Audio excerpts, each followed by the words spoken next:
Ассаламу алейкум, урматтуу мекендештер, замандаштар. Эч кимдин баласы, эч кимдин энеси оорубасын. Бир эжебиз кайрылды эле Кыргызстандан туруп. Боор алмаштырыш керек болуп, $40,000 керек болуп атыптыр азырча. Ошого калай калктан, журттан сурамжылоо кылып, бир жардам берип койсоңуздар деп апасы, анан кызы кайрылуу кылыптыр. Анан мен өзүмдөн айта кетейин, Жалал Абадтан болот экен эжебиз, Нокенден. Богот айылы деди. Неге мен Богот айылы Нокен району деп атам? Ар бир райондо негизи коомдор бар. Москвада дагы жаштар жакшы бир иштер кылып атабыз азыр. Көз тийбесин. Аллах разы болсун баарыңыздардан. Ошол айына 200дөн 500дөн топтоп ошол коомго берилет.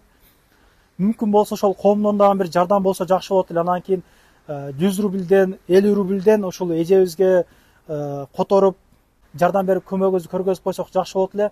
Өзүнүн жакын эжесинин атында Сбербанк карталар ишеничтүү акча которуп бир жардам берип коелу туугандар. Анан чет жерде көп жүрөбүз азыр. Бизди 70% ушул Россия өлкөсү көрөт. Эгер регистрациядан проблемалар болуп атса, регистрация базада жок болуп, регистрация кылыш керек болуп атса, ушул номерлерге байланышсаңыздар болот, ишеничтүү регистрация кылып беришет. Ушул видеону туугандар максималдуу түрдө группадан группа таратып коюшуңуздар өтүнөт элем.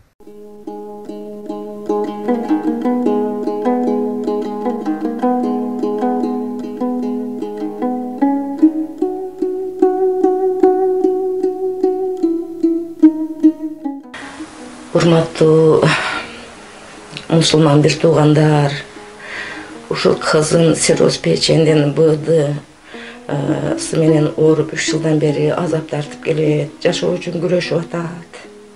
Жалгыз кызы бар, жалгыз кызы үчүн, жалгыз кызынын өзү жакшылыктарын көрүш үчүн абалы Куда кийин сиздердин жардамыңыздар, жардам берип коюшуңарды суранам.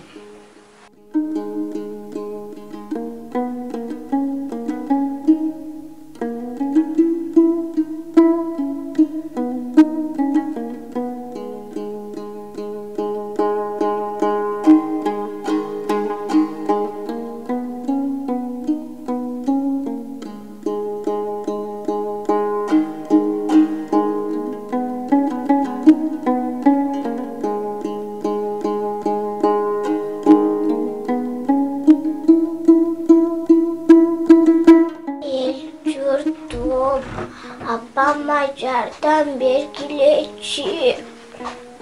Апам жакшы болуп кетсинчи. Мен апама эркелигип элем.